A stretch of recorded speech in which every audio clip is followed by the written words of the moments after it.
ఉన్నప్పుడు కయ్యను తన తమ్ముడైన హేబేలు మీద పడి అతన్ని చంపాడు. చూసారా, పాపం యొక్క స్వభావం ఏంటంటే చంపటం.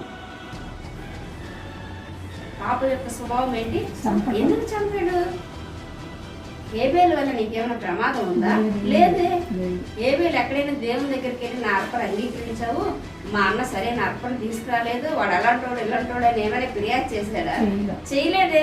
మరి ఎందుకు ఈరోజు ఎందుకు మనుషుల మీద కక్ష, ఎందుకు మనుషుల మీద కోపము, ఎందుకు మనుషులను చంపటము, ఎందుకు మనుషుల మీద ఈర్ష్య, ఎందుకు ఈ మనుషులు ఉండకూడదు అని అనుకుంటున్నామంటే వారిలో ఉన్నటువంటి పాప స్వభావము.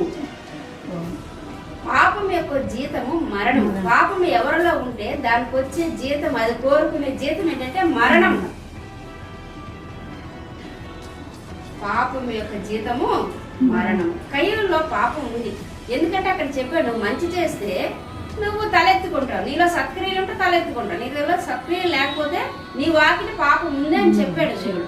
పాపం నా వాకిలి ఎందుకు ఉంది అని పశ్చాత్తాపడకపోగా ఇప్పుడేం చేశాడు? ఆ పాప స్వభావంతోనే ముందుకెళ్ళి తన రక్త సంబంధైన, తన సహోదరుడైన, తన మిగిల్చిన రక్తములో పుట్టినటువంటి తన తమ్ముడైన హేబేలు మీద పడి, ఈరోజు మనం చూస్తున్న పరిస్థితులు కూడా